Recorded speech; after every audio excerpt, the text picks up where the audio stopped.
all-time high today as President Biden is set to deliver his plan to combat inflation. The national average price for a gallon of regular, $4.37.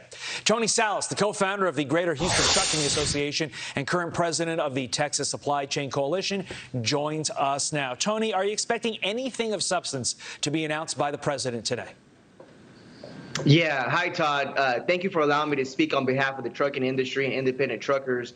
And you raised an important question. It's the current situation. It's killing the solo operator and small companies with the diesel prices spiking up to a national average of $5.50 per gallon. To put that into context, at the start of the administration, the national average of price diesel was at only $2.64 per gallon.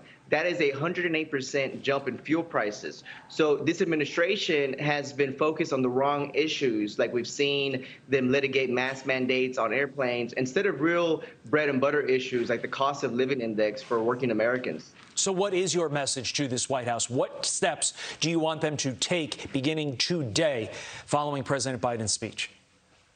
Sure. Let's focus on what voters consider critical. In a recent poll, the #1 issue on voters' mind is relief from inflation with the cost of living going up. This hits the most vulnerable, which are our senior citizens who live on fixed incomes. Second on voters' mind is the economy. We need to incentivize employment, not welfare. We can only do so much for global affairs before we pay the high price here at home for domestic neglect. But now we should be clear that we need a change here at home. How much more can the American consumer take? Because, Tony, we're talking about the summer driving season right around the corner. You better believe those prices for regular are going to skyrocket. And diesel is already skyrocketing just over the last week, the last month. That cost gets passed on to the American consumer. How much more can we take? Correct. So here's from what we are hearing from truckers. If they cannot pass on the upcharge in fuel prices, they cannot continue to operate since fuel is one of the largest costs in the trucking industry. So as you mentioned, we, the consumers, are ultimately paying the price.